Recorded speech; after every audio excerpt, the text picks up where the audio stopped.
A brand new trailer for Pokemon Legends ZA just dropped, and in this video, I'm going to be going over a bunch of stuff from it that you may have missed and need to know. So let's get right into it. The first major thing that I wanted to talk about is that Mable, one of the admins from Team Flare in Pokemon X and Y, is essentially what appears to be the acting Pokemon professor in this game. Not only is that wild because she was previously a villain, but she also seems to be working out of Professor Sycamore's office.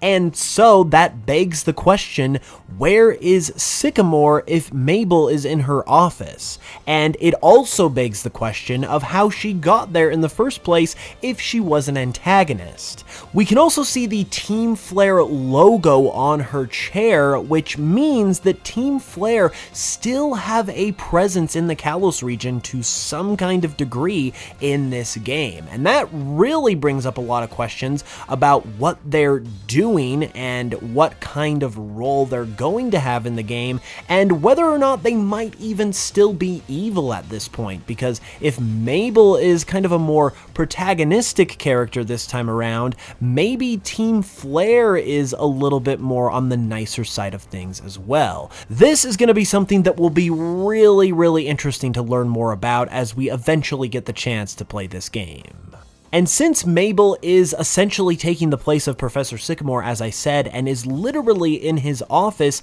it makes me wonder if he himself is going to appear or be mentioned at all in this game. We are obviously seeing returning characters from X and Y with not only Mable, but also Emma, who I will get into in a little bit, so it stands to reason that someone like Sycamore, especially if his Pokemon laboratory is present, could also be present or at least be mentioned in some way as well. If he is, it could be the case that he is being saved for a little bit bigger of a role since he was an important character back in X and Y, so it will once again be very interesting to see how this plays out. It also appears to be the case that filling up the Pokédex, much like in Legends Arceus, is still going to be a more significant objective in this game. I know that's kind of the point of every Pokemon game, but in Legends Arceus, we obviously saw it as the main driving force behind what you were doing. And in this game, although it seems to not be quite as important,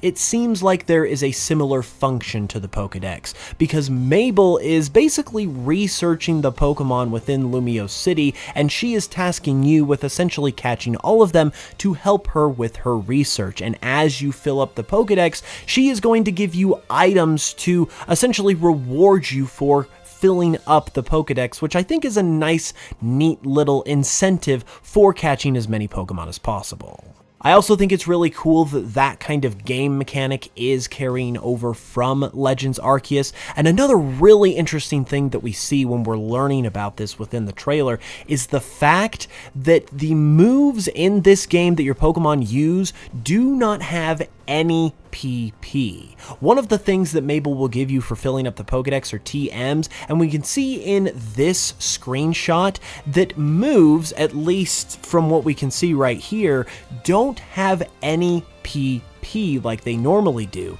and instead that is replaced with a cooldown timer, as Whirlpool in this screenshot has a cooldown timer of 7, which I would assume is like 7 seconds. That obviously must be going in line with the whole real-time battle system that is being implemented in this game, but nevertheless, it is obviously a huge shakeup, and that is going to be really just fascinating to see how that continues to affect the gameplay. But overall, I'm honestly really interested and excited to see how it all works out. And now we got to talk about the big central reveal of this trailer, which was, of course, Mega Dragonite. This is the first new Mega Evolution from this game that we have had revealed to us, and something that wasn't actually mentioned in the trailer about it is that it is a dragon flying type, so just like normal Dragonite. Another thing that's kind of interesting about the fact that we're getting new Megas in this game is the fact that the presence of them could imply imply that Mega Evolution is actually going to continue on and be featured in future games past Legends ZA. And the reason for that is because there are no abilities for Pokemon in Legends ZA, but it can reasonably be assumed that the new Megas are still going to be given abilities on the back end of things to not only line up with all of the other Pokemon and Mega Evolutions, but also because this is exactly the kind of thing that we saw with the new Pokemon that were introduced in Legends Arceus, who eventually made their way to Scarlet and Violet. So I feel like this gives reason for optimism in terms of Mega Evolution continuing to play a factor and be present in future games outside of just Legends ZA, which is really cool. I do also want to give my really quick opinion on Mega Dragonite itself. As far as its design goes, I would say it's probably about a C tier for me. I don't completely hate it, but I'm not necessarily a huge fan either. And also a huge part of that is the fact that they are not giving us at this time 2D Sycamore artwork for this Pokemon. They just gave us this absolutely terrible looking 3D render, which for some reason they're doing for all of the Pokemon for the promotional art for this game, which personally I absolutely hate and I just need to get it off my chest, so I'm venting here a little bit. But yeah, I'm not super thrilled on how they're portraying Mega Dragonite. I'm not super in love with the design either, so I just hope we eventually get that classic 2D Sycamore artwork, and hopefully it'll make Mega Dragonite look a little bit better. As I mentioned, another key returning character from this game is Emma, who was basically Looker's understudy in Pokemon X and Y, and she, in this game, is now a detective and has essentially picked up where she left off in Pokemon X and Y, where she took over the Looker Bureau from Looker in that game. I also wonder what this could mean for Looker in terms of the possibility of him appearing in this game. I feel like it's kinda not the most likely thing since she literally is replacing him,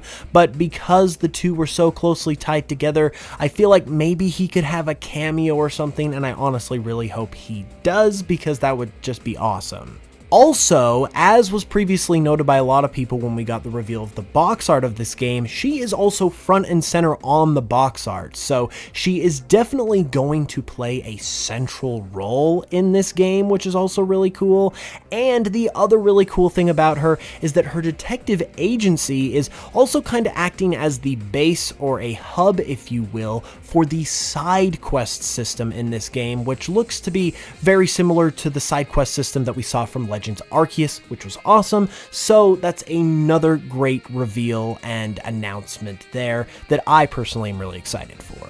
Another announcement that we got was for Rogue Mega Evolutions, which are essentially going to be this game's equivalent of the noble Pokemon from Legends Arceus. And this is kind of something that a lot of people saw coming. It just feels like a really natural fit. But another thing about these Rogue Mega Evolutions in particular that's interesting is that not only are they Mega Evolving without a trainer alongside them, but according to the Pokemon website, they are seemingly in pain while Mega Evolving, which brings to mind the Pokedex entries for Mega Evolutions that we saw in the Alola games that talked a lot about how Pokemon who Mega Evolve are in pain upon Mega Evolving. So it will be interesting to see if we get some more explanation on that Mega Evolution lore in this game. And the other interesting thing about this whole dynamic is that Quasartico, who is a major company that we learned about previously in this game, they are the ones that are tasking us with investigating these rogue Mega Evolutions, which shows that they have a keen interest in Mega Evolution, which we kind of already knew about, but obviously that is something to watch out for. It makes them feel a little sus, if I'm being honest. It feels like they might be up to something with regards to wanting to harness the power of Mega Evolution. But with that said, if you defeat the rogue Mega Evolved Pokemon, it is going to be one of the ways that you will be able to obtain Mega Stones for your Pokemon. But it's not the only way. Another way of obtaining Mega Stones that is mentioned on the website is by going to the Stone Emporium, which basically sounds like it is a shop where you can buy evolution stones and things like that, similar to what we've seen in previous games. And then another way you can get them is by trading Mega Shards to Quasartico for the Mega Stones, and you obtain these Mega Shards by breaking up Mega Crystals that are scattered around the city, as can be seen in this screenshot. And something really interesting about these Mega Crystals is that they are extremely reminiscent of Diancie, who not only is a Kalos Pokemon, but also has its own ties to Mega Evolution, as currently, as like prior to this game, Diancie is the only Kalos Pokemon who can actually Mega Evolve, and itself is also the result of a mutation of a Carbink, which kind of feels like it's connected to Mega Evolution as well. So there very well could be a tie between Diancie and these Mega Crystals, and therefore Mega Evolution as a whole, which I really hope is the case, because that would be really interesting to learn more about. Something that is really quick and brief, but I wanted to mention, is that we can see in this little clip right here that dodge rolling from Legends Arceus is coming back in this game, which is just honestly really cool, even if it is really brief. Another thing I wanted to talk about is that it is repeatedly mentioned when talking about the Mega Stones and the Mega Evolved Pokemon, and particularly it mentions a early purchase gift for Legend ZA being a Ralts that is holding a Gardevoirite, so you can eventually Mega Evolve it into Mega Gardevoir. But with it being mentioned that the Pokemon are holding the Mega Stones, it kind of makes me wonder if this is being stated in the literal sense, meaning that held items are going to be a thing in this game, because they weren't in Legends Arceus, but obviously with Mega Stones, the Pokemon has to hold them in order to be able to Mega Evolve. We've also seen this kind of thing circumvented in Let's Go Pikachu and Eevee, where the Mega Stones just went into your bag, but in all of this press release material, it specifically mentions the Pokemon holding the Mega Stones themselves, so I'm kind of interested to see how that relates to held items in general, and whether or not that's going to confirm them actually being in the game. Another very key thing that we learned about in this trailer is Team MZ. Team MZ is basically a group consisting of you, your rival, and a couple new characters that were revealed in this trailer named Naveen and Lida, that are essentially there to protect Lumiose City, whatever that means. Obviously, this is going to be another key thing in the game that is going to have a lot to do with the plot and story, so it's going to be interesting to see what Team MZ ultimately amounts to. Speaking of those two new characters, though, like I said, Naveen and Lida were two new characters that are a part of Team MZ that were revealed in this trailer. Naveen has a Scraggy, while Lida has a Staryu, and those two Pokemon seem to be very prominently tied to these characters, and since these two characters are also very prominent as it relates to you as the player, and they're kind of like friend, rival equivalent characters, it very possibly could be the case that Scraggy and Starmie are going to get Mega Evolutions, so just keep that in mind and take it for what you will. Another very interesting thing about Lida is that it is mentioned that she is a dancer, just like Tierno from Pokemon X and Y, who also was basically in the same exact role of a friend/rival as Lida is. Additionally, her character design essentially has the exact same color palette as Tierno as well. So obviously these two are connected, but is it just in the form of an Easter egg, or could there actually be a literal connection between the two of these characters in the form of like a relationship, or maybe they're relatives or something like that? That is going to be another thing that is going to be really interesting to find out.